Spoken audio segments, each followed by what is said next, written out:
Today we have the pleasure to invite Dr. Chun from the University of Hong Kong to give a talk on self-directed use of mobile devices for language learning beyond the classroom. Dr. Lai is a well-known scholar in the field of computer-assisted language learning, mobile learning, so we're very glad to have you here. So we are doing a TDG project promoting mobile learning within this university. We are building a mobile learning community. So we will run seminars of this type regularly. Maybe next month we will have another speaker coming here to give a talk. So please keep your eyes open for the posters or for various talks. Okay, without further ado, let's welcome Dr. Lai. Okay, thank you.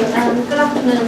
Thank you for inviting me here. And so this afternoon I'm going to share a research study I conducted to look at language learners' self-directed use of mobile devices for learning outside the language classroom.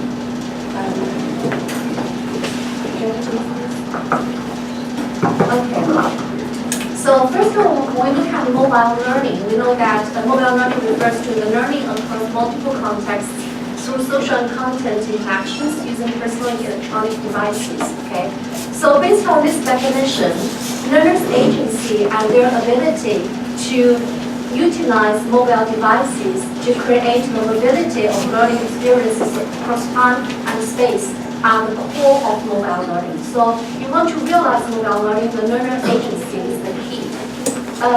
Given that context, when we look at the current research study on mobile assisted language learning, there has been a lot of study conducted on mobile use for language learning. Most of the study were lab and classroom trials or experiments in formal educational contexts. And I want to walk you briefly through those studies before I come to my study. And so we know that currently those studies could be categorized in 3 generations of mobile learning, which was proposed by 2007. So those 3 generations, not in the sense of chronological order, but rather in the sense of the sophistication of the use of mobile for learning. So they talk about the first generation refers to the use of mobile devices to deliver learning contents. And the second generation refers to the use of mobile devices to transform pedagogy in the classroom. And the third generation refers to the utilization of the context-aware technology or functions in the mobile devices to create personalized learning experience and to bridge in-class and out-of-class learning to create this kind of seamless learning experience. So I'm going to showcase some of the studies in each generation. So the first generation we talk about the delivery of learning content through mobile. There has been a lot of study conducted along that line, and they look at the vocabulary learning or the idiom learning that was delivered through MS messages on timed intervals, and they compared that with the vocabulary list that was given to the students by paper or the vocabulary materials that was embedding the vocabulary in short passages. And those studies have consistently found that the MS as messenger conditions generated better vocabulary learning outcome. And there has also been study looking at the medium of the mobile. They look at SMS messages versus the passive email messages. So basically, Thornton's Hauser 2005, that's a very early study. They compare the list of vocabulary that was delivered to the students through MS messages versus sending to their email, and to look at the difference. They find that the MS message condition, actually, the learners know twice the amount of vocabulary than people in the email condition. So they attributed the difference to the pull and push technology, because in the case of SMS messages, basically it's a push technique, right? But in the email, people have to go to the email, open it up, and to see the messages. So it's called pull technology. And in 2014, also look at the online extensive reading program, which was delivered to the tablets of the students versus delivered PC-based. And they found that the tablet-based condition, they outperformed the PC condition in terms of the online activity and also in terms of the reading achievements. So those studies suggest that mobile devices have affordance in terms of maximizing the learning in terms of learning delivery. And at the same time, people have also conducted studies to look at the different types of ways to deliver the contents. They look at the types of annotation. And they found that for the words, if it is delivered with both written and pictorial annotations, it actually leads to better learning outcome. And they also look at combining some kind of concept mapping strategy with the MS messages and to see, compare that with traditional instruction with SMS messages. So for example, they give the students 32 vocabularies and they ask the students to generate individual concept maps to connect those vocabularies together. And in addition to that, they ask the students to make their own schedule in terms of when and how many vocabularies was to be delivered to them on which day. And in this condition, they find the concept map plus MSS messages leads to better learning. And in another condition, they look at learner control versus teacher control.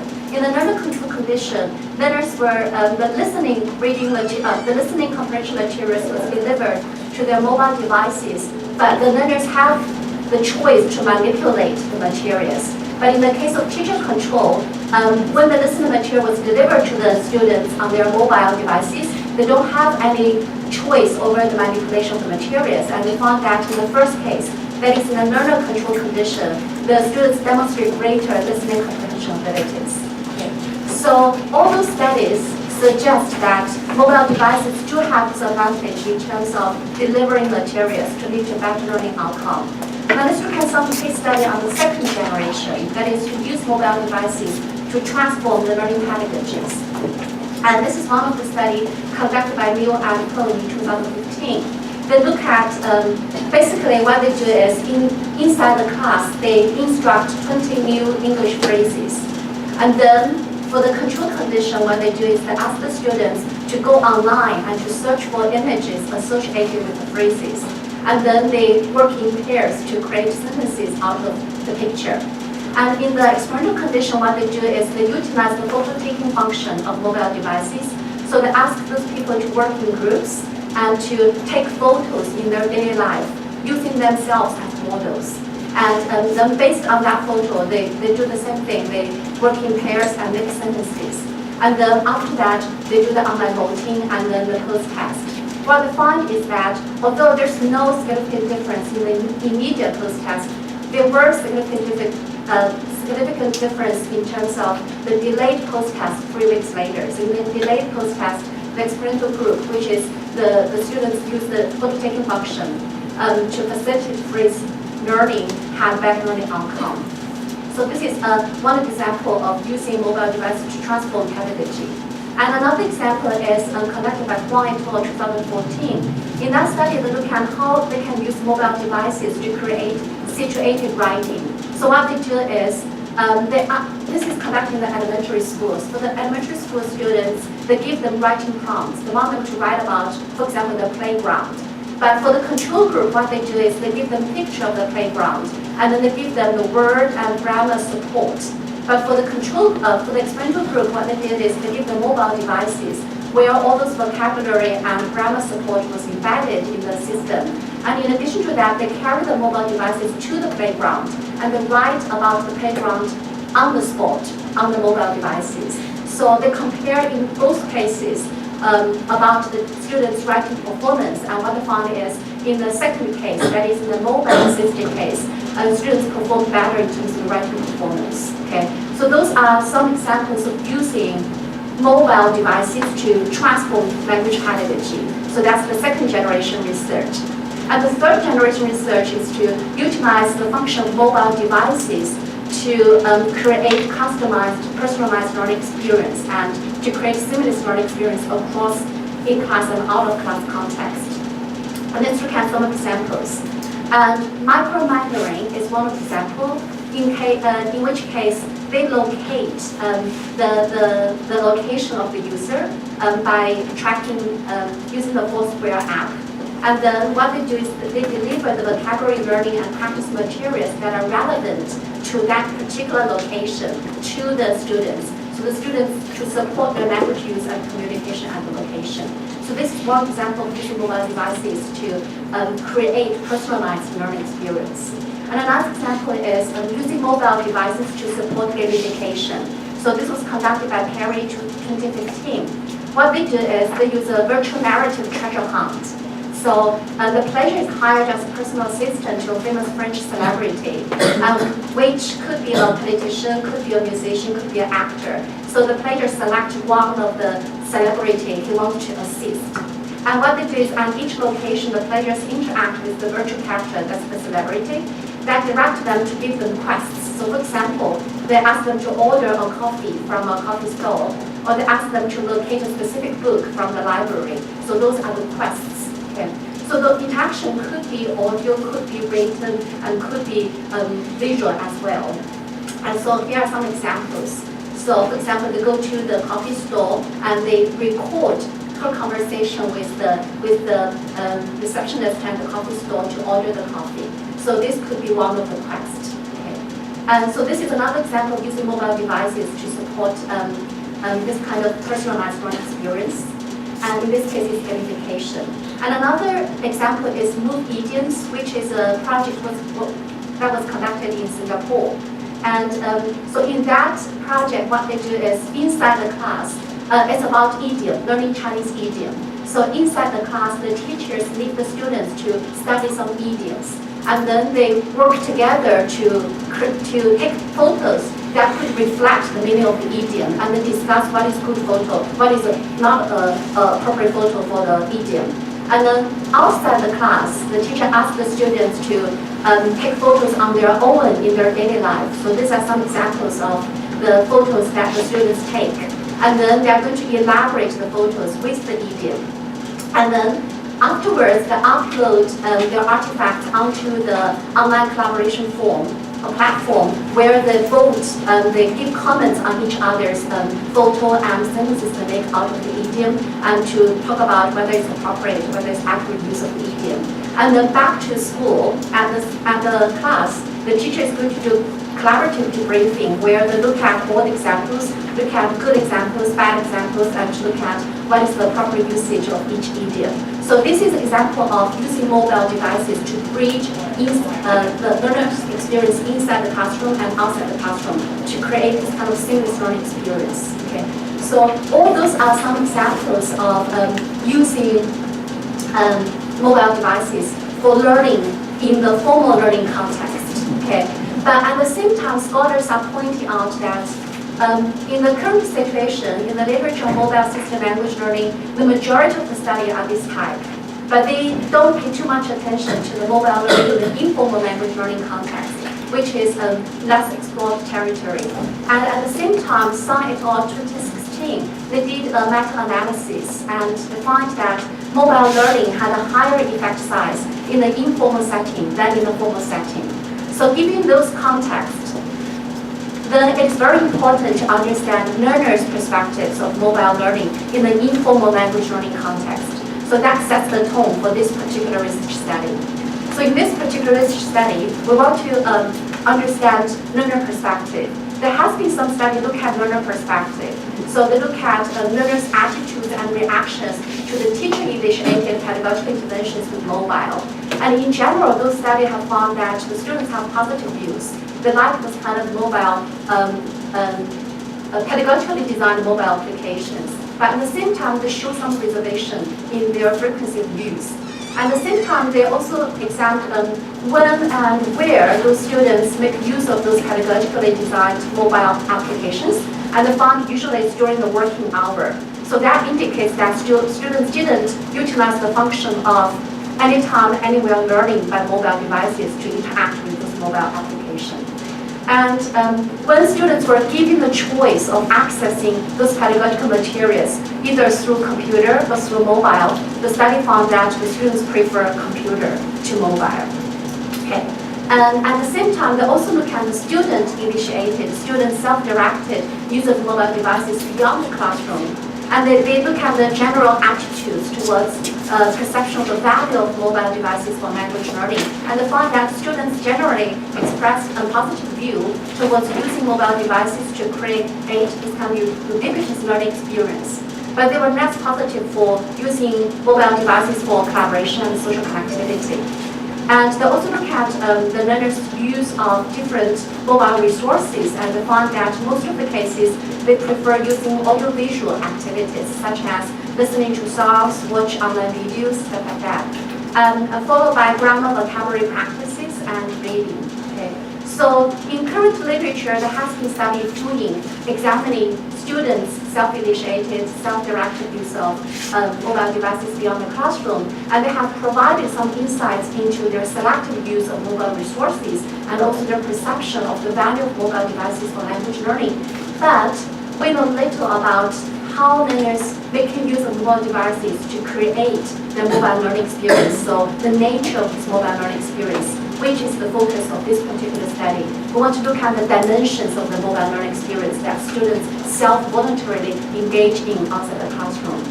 And to understand the nature of the mobile learning experience, we refer to Chun 2012's pedagogical framework. So they designed a pedagogical framework of mobile learning with the view of using mobile inside the language, inside the classroom. Okay, so they talk about the mobile could have three affordances. Okay, one is for personalization, to create personalized, customized learning experience. Another dimension is authenticity in terms of using mobile devices to create a situated and contextual learning experience for the students. And the third dimension is collaboration in terms of using mobile devices to share data among each other and also to create conversation with experts in the field. So those were three dimensions Credit Hall has conceptualized in terms of maximizing the affordance of mobile devices in the classroom. But when the same framework applied in the context of voluntary mobile use beyond the classroom is still an open question. And so that comes to our research question. The research question is, what are the different dimensions of learner self-initiated and self-directed out-of-class language learning with mobile devices? And how do language learners utilize different mobile tools to construct self-directed out-of-class mobile learning experience? Okay. Now let's look at the methodology. The study was based on a survey study with 256 undergraduate foreign language students. And the survey surveyed the nature of their mobile language learning experience outside the classroom and the frequency of their engagement in different types of mobile learning experience and the tools that they use to support their learning experience, as well as to elicit open-ended questions on examples of their use of mobile devices beyond the classroom for language learning. And then the survey study was followed up with an interview study with 18 of the participants. For the interview study, what they do is each interviewee is going to jot down the list of mobile activities that they engage in outside the classroom. And then they are going to talk about how they engage with the mobile activities and how they select the tools and the reason behind their selection. And so the participants were a group of foreign language students who were studying a wide range of foreign languages, including Japanese, Spanish, German, Korean, French, and Portuguese. And 77% of those participants were female, and 48% of them had been studying the language for less than 1 year. So there were 46% of them self-rated themselves as beginner proficiency level. So that means the population is actually sort of biased towards a group of people who have relatively low proficiency level. So to bear that in mind, we'll come to this profile later. And so the research findings, some discrete finding, because we elicit their report on their use of mobile devices for different types of learning activities. So we found that when we put those activities together, we found that they reported similar frequency of engaging in self-directed use of mobile devices for class-related activity and for their activities that is not related to the class instruction. And so for the self-initiated use of mobile devices for reviewing and strengthening what had been studied in class, they They talk about example of using mobile dictionary, Google Translator, Google search engine to assist with homework. They talk about using language learning apps or photo capture texts or vocabulary lists from the textbook and study those lists while they were translating on the MTR. And for the self-initiated use of expanding access to the target language in general, those were in cases of using mobile devices to watch videos, listen to songs, browsing Facebook or Instagram updates on the go. And we also look at their use of mobile devices for different language aspects. So we found that they use mobile devices to support vocabulary the most often, which is consistent with the current research finding. But we found that they use mobile devices to list for productive activities, such as writing and speaking. And also, when they were talking about using mobile devices for productive activities, they show a very heightened awareness or attention to their language forms. Now, for example, in this quote, he said, I checked the dictionary when I use Spanish to comment on others' posts to make sure that I wouldn't make any mistakes because the comments were publicly displayed to my friends and the friends of those friends. So they were very aware of language form while they were using mobile to produce language. Now let's come back to our research question 1. So in research question 1, I want to look at the dimensions of their mobile language learning experience beyond the classroom. So what we did is we did an exploratory factor analysis on the items. And the exploratory factor analysis generated 3 factors. Okay? And the 3 factors are, one is personalization, and another is connectivity, and another is authenticity. So some certain items that fall in personalization were case like this. Mobile learning gives immediate support to my language learning. And for the question items that fall in connectivity were examples like mobile devices enhance my interaction with others in the target language. And for the question item that fall in authenticity dimension were examples like mobile devices make my language learning experience more authentic. Now, because we're also in this stage, there are open-ended questions on what they do with the mobile devices for language learning beyond the classroom. So we analyzed the 175 responses from the students. And among those 175 students who did comment did give the open-ended answer to their use of mobile devices for language learning beyond the classroom, we found 75% of them indicated some types of using mobile devices for personalization. So, for example, they use mobile devices to seek instant help on language study or language use, and also use the language anytime and any place. And there were 25% of those responses indicated using mobile devices for connectivity. For example, they talk about using mobile devices to communicate with others in the target language. And 38% of those students giving open-ended answer to their mobile use indicated using mobile devices for authenticity. So they talk about listening to songs, watch videos or drama, browse online news or blogs, view Facebook or Twitter updates. So the open-ended responses and the exploratory factor analysis actually are consistent with each other. And we look at their reported frequency of their engagement in different dimensions of mobile system language learning experience. We found that they reported the greatest frequency of using mobile devices for personalization. Okay? And they were less positive in terms of, were less frequent in terms of using mobile devices to enhance the authenticity and connectivity of learning experience. And those 2 dimensions also shows the widest, the highest variation. And so what's the reason behind this? We look at the interview responses. And in the interview responses, the students indicated some reasons behind their greater use of mobile devices for personalization. They talk about 2 affordances of mobile devices. The first affordance, they feel that mobile devices extended their learning across time and space. So like one of the students said, if I don't have those mobile devices, I think I wouldn't spend that much time learning Japanese. And they also talk about another affordance of mobile devices in terms of providing instant help to help them bridge the communication breakdowns during the conversation. And then in the survey data showed that students show limited use of mobile devices for connectivity. And what would be the reason behind this limited use of mobile devices for connectivity? And we found one of the major reasons is because the students feel that using the second language to communicate is insufficient to fulfill the networking functions of social communication. So for example, students talk about when they were using a second language to post something on their Facebook or on their Twitter, it would disrupt their existing social network. So they talk about, for example, if I post something in the target language, not many friends would know what I'm saying, so it would be very meaningless. And they also talk about if I put too much Japanese on Facebook, it's like showing off to my friends.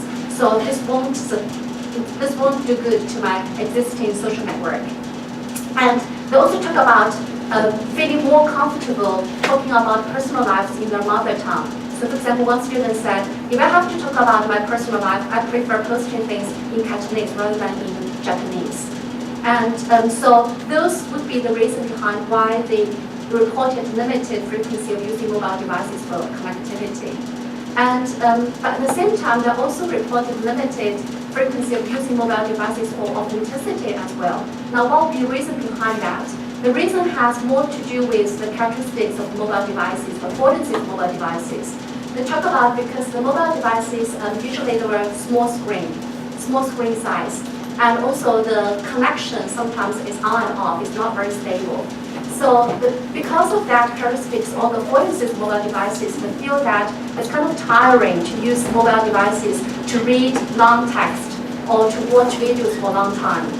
And or to listen to songs but watch the lyrics. The lyrics would be too small to be eligible.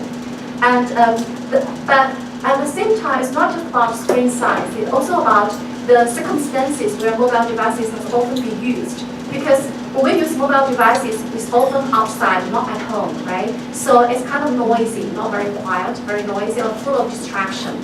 So for example, one of the students said it's very difficult to concentrate for a long time on the mobile devices, not just because of the screen size, also because of where it is used. Okay.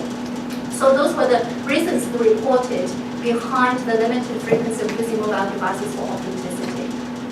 So what do we make out of the findings? If we go back to Carnegie's framework, in that framework they proposed that there were 3 dimensions: personalization, authenticity, collaboration, for the use of mobile devices inside the classroom, right, for pedagogical purposes. And now if we look at the students' survey responses, generally the 3 categories are similar. It's personalization, connectivity, and authenticity. But the manifestations were different. Those manifestations reflect the characteristics of out-of-class language learning. Now look at personalization. In terms of personalization, the students reported using mobile devices more for the flexibility of learning anytime, anywhere, and also reported using mobile devices more for providing immediate assistance to the learning and language use, right? So when they report about personalization, it's more about heightened assistive function of mobile devices. And this has something to do with the characteristics of out-of-class learning. Because in the context of out-of-class learning, usually there's no teacher and peer support, right? So in that case, this kind of assistive function is very important to the learners. So that is why that function is highly utilized by the learners in that particular context. And when we look at connectivity, in terms of connectivity, the students should express basic reluctance to engage in social networking. When they're doing connectivity, usually they use mobile devices to connect with their peer learners, either their classmates or their best friends. Okay, they don't do that for general social networking purposes. Now, what would be the reason? Now, that limited connectivity also reflects the characteristics of out-of-class language learning, because in the out-of-class language learning, mobile devices do have this, because people always use mobile devices for social communication, right? But in the case of second language learning, because when we use second language to communicate, connect, they feel that it is insufficient to fulfill the function of social networking. So this limited connectivity also is attributed to the particular features of out-of-class language learning in the informal context. And then they also show limited authenticity, right? So when they use mobile devices for authenticity, usually they just use mobile devices to access entertainment materials. They don't use that for information materials. And what would be the reason behind that? Because it's also related to the characteristic of outcast learning and the technology itself. Because the mobile devices has constraints in terms of screen size, in terms of the circumstances used, and those to some extent makes the concentration level very, very low, and which makes them not likely to use mobile devices for information purposes. So they don't read long text to use the mobile devices, but mainly for entertainment, because it's for casual. And also it's related to do with characteristic of outcast learning, because outcast learning is interest-driven. So its entertainment is the key for outcast learning. And so from the finding, we can see that Koenig-Ball's and learning framework, although it was proposed in the pedagogical formal education context, it could be applied to the informal learning context. However, the manifestation of the different dimensions of the framework is discipline and context specific due to the particularity of the technology itself and due to the particularity of language learning itself. And so let's look at personalization. We found that for personalization, the learner many utilize the anytime, anywhere function of mobile devices. So as teachers, what we can do is to facilitate or augment that part of the use of mobile devices. What we can do is to strengthen learners' effective use of dictionary type resources for vocabulary learning. And for connectivity, this finding is puzzling, right? Because in our daily life, mobile is often used for social connection, right? But in the language learning outside the language classroom with mobile devices, this is very limited. It might be due to the cultural differences, because there has been studies showing that there were cultural differences in mobile use, and there were cultural differences in social networking use. But at the same time, it also could be due to the language proficiency, because in this particular study, the students were many lower proficiency, language proficiency profile, right? So it's possible that maybe for student population with higher proficiency, they may demonstrate different profile. But if we look at the literature, there has been study done in England. They look at it's Trinder 2016. We look at advanced language learners. And even for advanced language learners, the use of technological devices for social networking is also very limited. So it might not be a language proficiency problem. Okay, so but this is something that we can do further exploration. Anyway, no matter it's the culture difference reason or it's a language proficiency problem, the finding on their limited use of mobile devices for connectivity outside the classroom suggests that as teachers, we may need to build in some kind of induction and support for the learners before we encourage them to use mobile devices for social community, the social connection outside the classroom. Maybe what we can do is to build this kind of well-defined community within the language learner themselves across different grade levels, across different proficiency levels, to make them familiarize or get comfortable with social networking, using mobile devices for social networking in a comfortable environment before we encourage them to venture out to use mobile devices for their public life purposes. And also let's look at authenticity. In this study, we found that authenticity was limited because of the characteristics, the constraints of mobile devices, the small screen size, the limited connection, and also the circumstance of use. But those constraints might not impose too much hindrance on the learners of higher proficiency level. Because for the higher proficiency level, they don't need to look at the lyrics. They can understand the songs. And they don't need, their level of concentration is not that critical to the language processing. So it's possible if you look at a group of learners with higher proficiency level, maybe this that dimension would have different profile as well. Okay. So although that in this study we look at the students reported greater use of mobile devices for personalization, limited for connectivity and for authenticity, the finding might be due to, might reflect the teacher's use of technology inside the classroom, because we know that teachers' use of technology inside the classroom could influence students' use of classroom outside the student use of technology outside the language classroom. And also it could be due to this pattern might vary across different languages. If they were studying Spanish versus they were studying Chinese, the profile might be different because of the language differences. Okay, so those were some further research questions that we can do further exploration. And let's go to the research finding 2. Research question 2 is to look at how they utilize different mobile tools to engage in their mobile learning experience. So we look at their use of mobile phone, their use of tablets, and use of a laptop. Okay? And when we look at the personalization category, we found that the students reported primarily using mobile phone to consult dictionary or translation tools. But they use both mobile phone and laptop equally for using flashcards or quizzes to study vocabulary and grammar. And then we look at connectivity dimension, and we found that the students showed a predominant use of mobile phone for social connections, such as text messaging and social networking. And for emailing, it's a different pattern. They use laptop more for emailing. And for authenticity dimension, we found that they reported primarily using mobile phone and laptop equally for listening and reading activities, but they use laptop more for searching online information, watching videos, and for playing games, it's a little bit inclining towards using mobile phone. So we found that the students use the mobile tools differently for different dimensions. And what would be the reason behind their differentiated use of mobile tools for different types of learning experience? Let's go to the interview responses. Okay. The interview responses suggest that their selective use of mobile tools for different learning experience might have something to do with their positioning of their tools in their life. They tend to associate mobile devices with their daily life, and they associate laptop with serious study.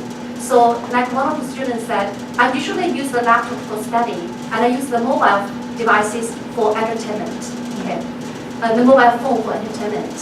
And so this positioning also reflected on their use of their primary use of mobile phone for social networking purposes, because that's more related to daily life, right? So like one of the students said, when I use the laptop, I really want to do something serious. So when I turn on Facebook, I would have this guilty feeling of wasting time. But I use mobile phone. When I use mobile phone, that means I have some time to kill. So it's okay to social network, to use Facebook on a mobile phone. Okay? And also, this kind of positioning has something to do with the level of concentration. So they talk about when the screen size is larger, I feel more concentrated. So that's why I use laptop more for study purposes. Okay? And also it has something to do with the circumstances of the use of the devices. Like one of the students said, I usually use my laptop at home and it's quieter. When using my phone, I'm usually somewhere outside my home where it is noisier and has more distraction. So that's why laptop is for serious study. And their interview responses also suggest that they feel that mobile devices is a tool for emergency, for instant searching and for quick reply. So they tend to use mobile devices for tasks that are quick and light. And for laptop, because they feel that when they were in front of the laptop, they were more motivated to challenge themselves. And also they feel that the laptop supports multitasking, because it's very easy to go to the dictionaries while reading text. While on the mobile phone, you have to close one app, go to another app. So it's not very easy to multitasking on mobile phone. And also, they talked about on the laptop, it's easy to interact with the material. You can pause the video and then continue the video very easily. But on mobile phone, when you pause the video, because of the connection, sometimes it's very hard to go back to that spot. It's not easy for you to interact with the material on the mobile phone. So those are the reasons why they save the tasks that are more challenging and need longer time to laptop. Okay. So those are some reasons why they do selective use of those mobile tools for different language learning purposes.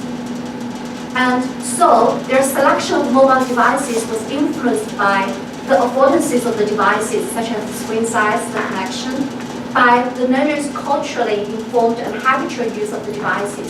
So which one is associated with study, which one is associated with daily life. And also is influenced by learners' perception of the temporal spatial circumstances and the nature of the task. Okay. So with these findings in mind, if we go back to the discussion, we look at the conceptual framework for planning and designing mobile supported language learning in formal setting, which was proposed by Kukuska in 2012. In that framework, we talk about when we teachers or the designers design mobile learning experience for the students beyond the classroom, what we need to think about is the nature, the characteristics of the activity, and match that with the time that was demanded by the task, and match that with the place where the task is going to take place. Okay? But the findings from this study suggest that maybe not just the matching between the three dimensions, there are other dimensions we need to consider. That is the technological affordances and constraints of the mobile devices and the learner's habitual and normal circumstances of using mobile devices in daily life. Those also needs to be considered when we design the activities for learners to use outside the classroom. So the studies, of course, are limited by the particularity of the participants that was involved in this study. As I mentioned just now, in this study, there were 64% of them self-rate themselves as lower proficiency level. So because of predominant beginning proficiency level profile, that might have biased some of the research findings. And also the social cultural circumstances, the social cultural profiles in Hong Kong, right? And this context might also have influenced some of the research findings, which you will find different profiles or different manifestations of the three dimensions in different social cultural contexts. Now, what can we take away from the findings from the study? And first of all, the message we can take away is, as teachers, we may need to consciously reach learners in class and out of class language learning experience so that we can encourage students to broaden their dimensions of mobile learning experience beyond the classroom. As we know that currently what they do, they use that mobile devices mainly for personalization, and they have limited use of mobile devices for connectivity and for authenticity, right? And while we as teachers, now how is in-class learning experience related to out-of-class language learning experience? I want to cite some of the interview applications from one or other study that I conducted to look at the teachers, university students' perception of teachers' roles in their autonomous language learning with technology beyond the classroom.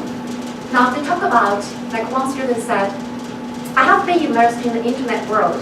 I'm very versatile in using the tool. However, I still haven't figured out how to use them for Japanese learning, but I'm very interested. So a lot of times our teachers would assume that our students were digital natives and they know how to use technology. They were better than us in finding technologies and using technologies.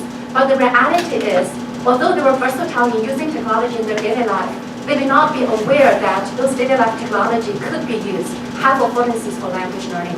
So this is one thing that our teacher could do to raise their awareness. And another quotation I want to remind us is, one of the students said, after listening to these songs and watching the lyrics, we found that we could understand some of them. We would be more confident, so we go back to search for the singer's other songs that the teacher didn't play in class. So what does this excerpt tell us? It tells us that as teachers, if we consciously incorporate some authentic materials inside the classroom and make sure that the students get some successful experience out of that use, then that boosts their confidence in using the technological devices to interact with authentic materials in their daily life. And at the same time, look at another quotation. It said, I think first of all, the teacher should introduce some websites to us. Perhaps they can tell us how to choose the appropriate ones, like some kind of criteria for resource selection, so that we can know how to choose when and what to select or what not to select. And another student said, after the teacher reminded us of the formality and informality of the Japanese used in some movies and TV shows, I paid more attention to the language when I watched movies and consciously compared the language used in the movies with the language we learned in class. I bring the language I picked up in the movies to class to check with the teachers. So those two excerpts tell us that the students want teachers to give them cognitive and meta-cognitive tips on how to select and how to interact with the technological resources effectively. So teachers has an important role to play inside the classroom to influence learners' experience outside the language classroom. And this role could be, it's multidimensional, okay? It's not just to encourage them, like giving them effective support, like encourage them or talk about what is the best way to learn language.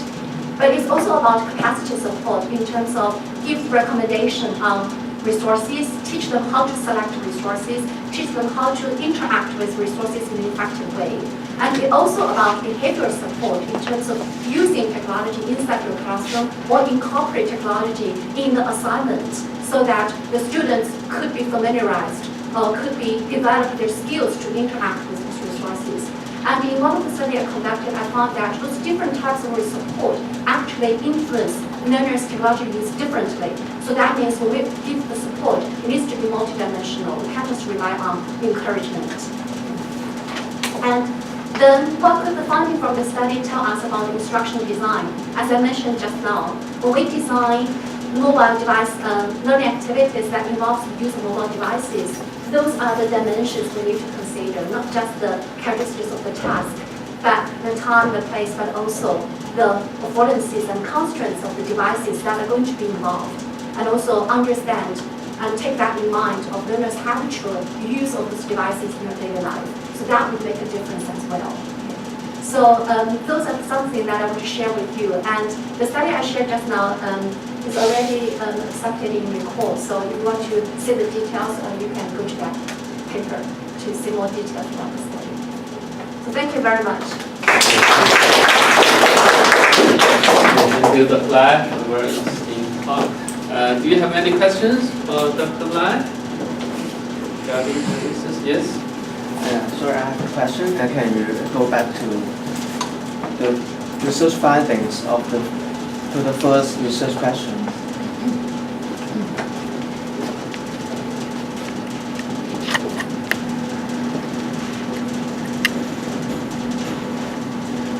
I know there should be different groups of second language learners. My question is, I want to know, are there any differences or similarities between different groups of learners upon your 3 dimensions? It's a very good question. And in that particular study, I didn't examine how their dimensions, the profiles would vary across language proficiency level or would vary across different languages.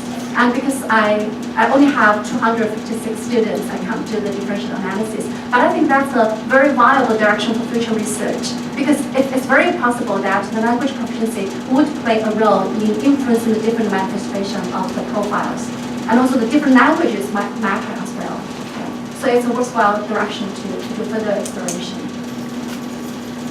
I have a question. It's like in languages, we have so many new languages coming out, right? It's like maybe some of them are traditional, but some of them are made up by new slang words, new jargon words. And using mobile, can we really understand the word?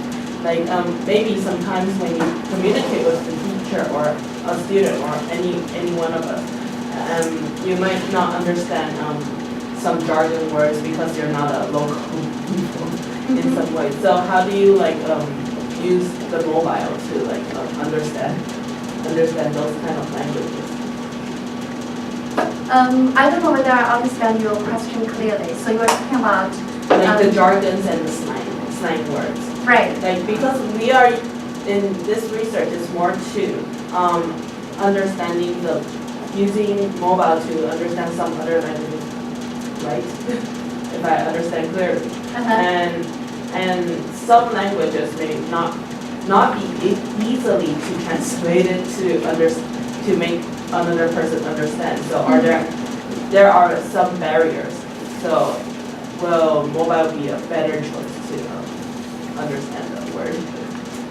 I don't think mobile devices is the better choice for understanding the colloquial way of expression. Is that what you're referring to? Yeah.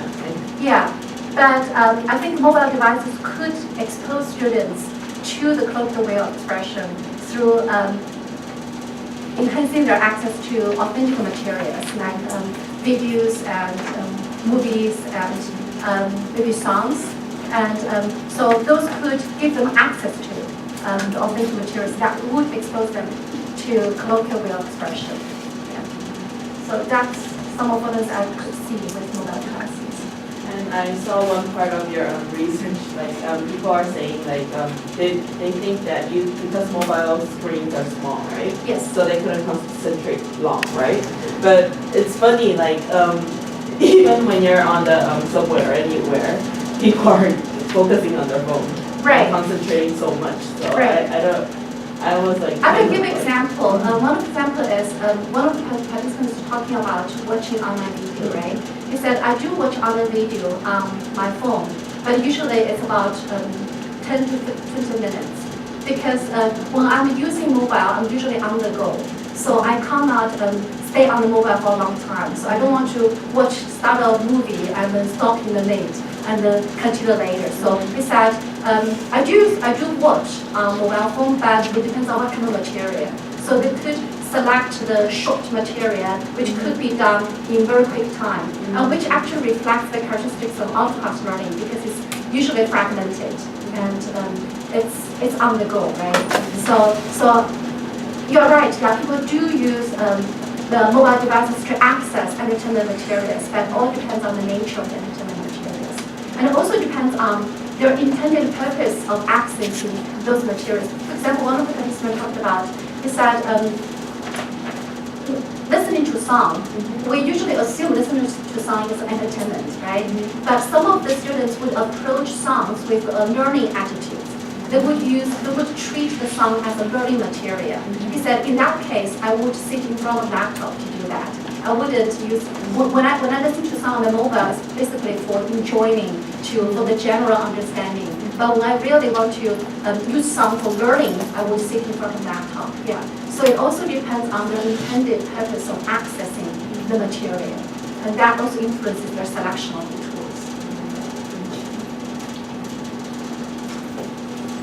Any other questions? Yeah, I think, make a comment. Yeah. Yeah. You point out that many of the young generation, they are digital natives. They know everything about digital technology, mobile tools. But in fact, if you ask them how do you use mobile devices to learn Japanese or other languages, they may not be very clear. Okay? They just some kind of randomly, I watch something on the phone and I don't have a systematic idea what to do and what apps are out there to help me learn. So that's why our TDG project, our purpose is to create a mobile learning community for people to share their good practices, mobile learning practices. Perhaps I can show you our website just to let you know what we are doing.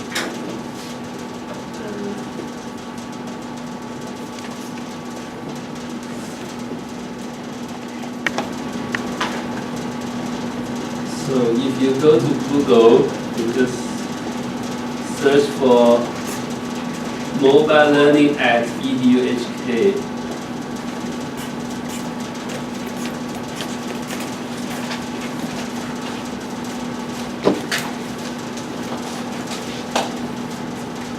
So you will find the website. Okay?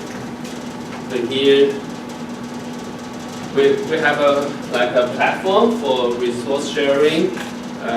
We are collecting all kinds of mobile learning resources, like this one, app reviews. Okay, because you really want to know what apps help me to learn, like languages. So we have these are apps used by students like you. We collected almost 100 of them from students studying here or other institutions, and they wrote these reviews themselves. So they use these different apps for different purposes. We categorize them under listening, like sound, learning English for BBC, 6-minute English, etc.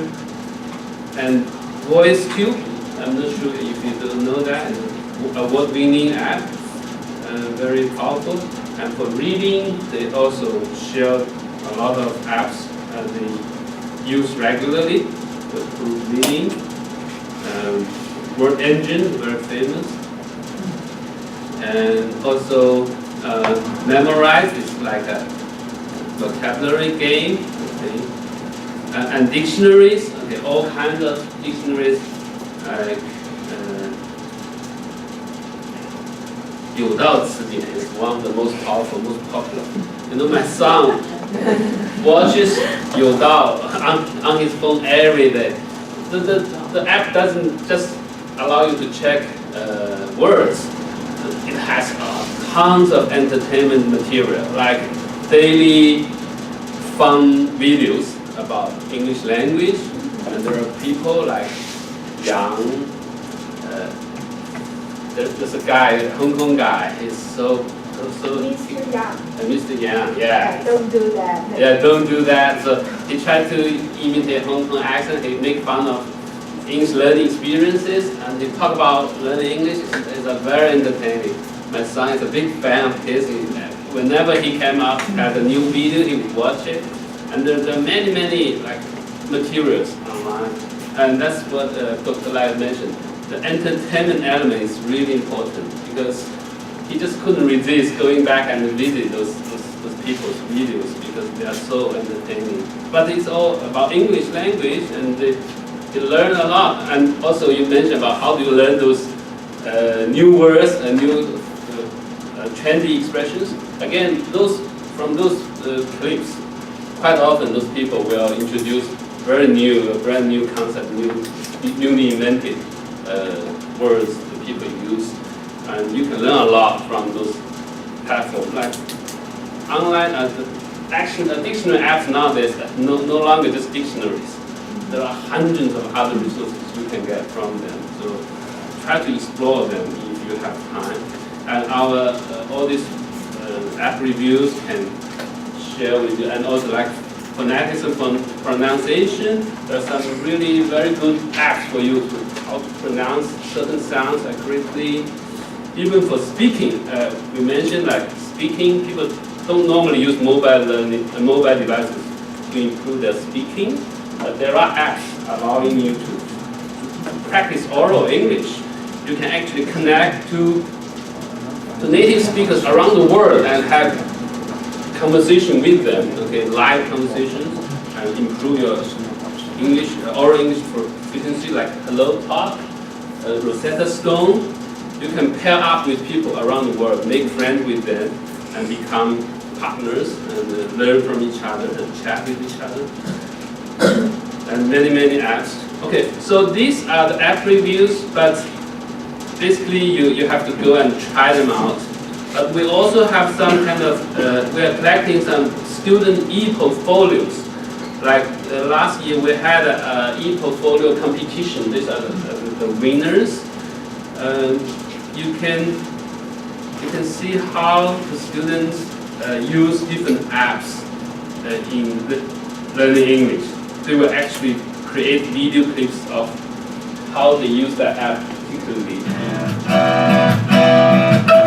etc. So if you have time, you can have a look. So this is really very valuable because they share their group practices of using a particular app, learning, assisting their English learning. So we are collecting more and more. So later on, there will be maybe a dozen of new e-portfolios which will be posted here. We are even collecting teachers' e-portfolios, but this is ongoing. So we want to get teachers to share their experience of using mobile devices to teach, assist their teaching, okay? And more resources will come. And then sharing sessions, the talks we organize, like this talk, they're all video tape. If you missed a talk, you can come here and watch all the talks we organize over the Okay, that's just something to share with you. Okay, I hope you will find these resources useful. Okay, any more questions for Dr. Lai? If not, okay, thank you very much for coming. Please have to fill in the questionnaire evaluation survey. Thank you. Thank you.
Cái đấy phải sao